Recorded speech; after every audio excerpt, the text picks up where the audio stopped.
Hey everybody, this is Joe Thorderson with Geek Tank Radio on 101.9 KISS FM. I'm here with my buddy Tanya Vandestieg. Hey everybody. And we're here because on Geek Tank Radio, you know that we're all about having fun, we're all about inspiring, and we're all about solving problems, and that's what we're here to do today.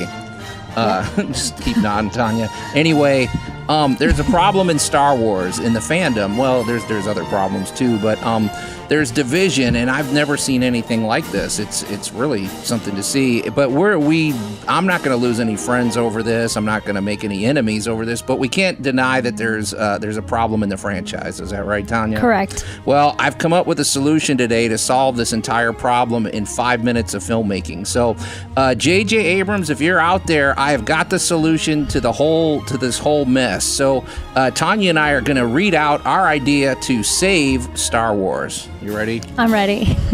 This will be the first Star Wars saga story that does not have a text crawl at the very beginning of the film. There will still be a crawl, but first will come the prologue, and here it is. Star Wars Episode 9 Prologue. As we fade in, the camera is looking straight down at Rey's sleeping face. We see nicks and dirt smudges upon it, suggesting that she has seen difficulty recently.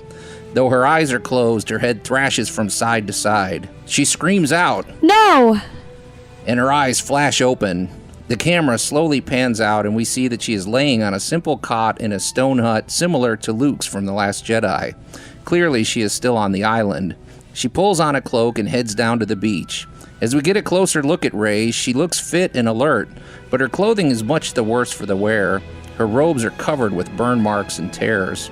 When she arrives at the beach, we see Luke, Chewbacca, and R2 working on Luke's X-Wing fighter.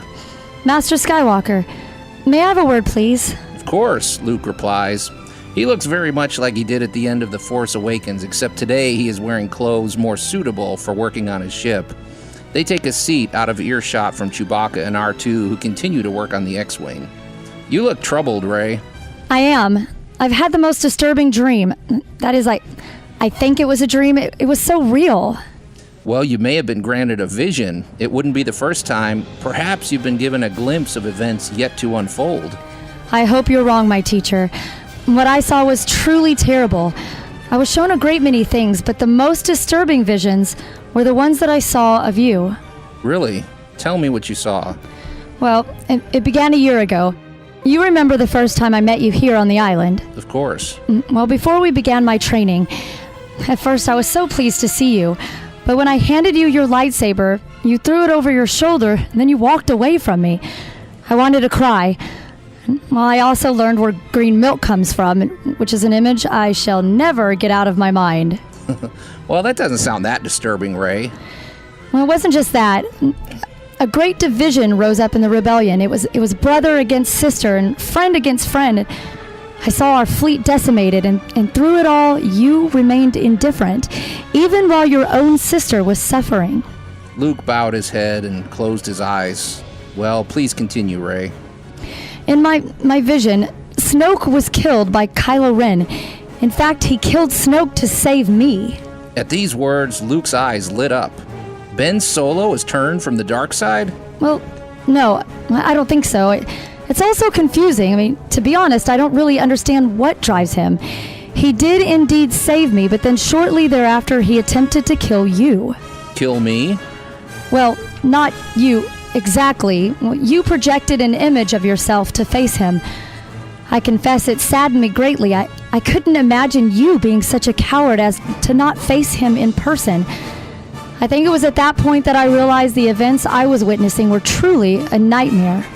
"Well, I appreciate that, Rey, but remember, I'm just a man. I have flaws just like any other." "I respectfully disagree, Master. Though it may challenge your humility to hear it, a great many people in the galaxy regard you as a hero.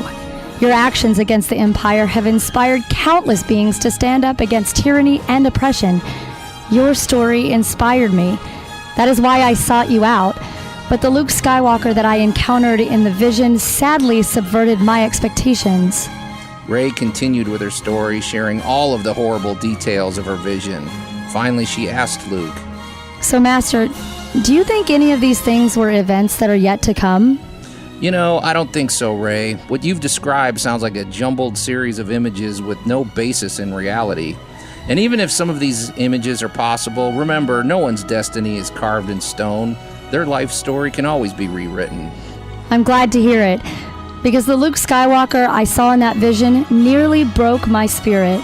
Well, Ray, for now at least, I'm alive and well, and I'm eager to return to my sister and aid her in the fight. You know, your training has gone well. You've grown strong in the Force, and I think you're ready to face the First Order. Go now, pack your things. It's time to leave this island and rejoin the Resistance.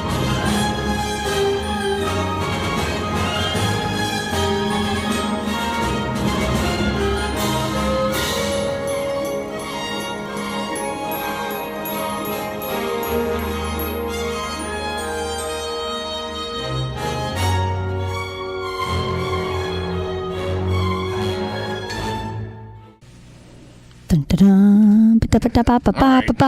Star Wars Episode 8 never happened!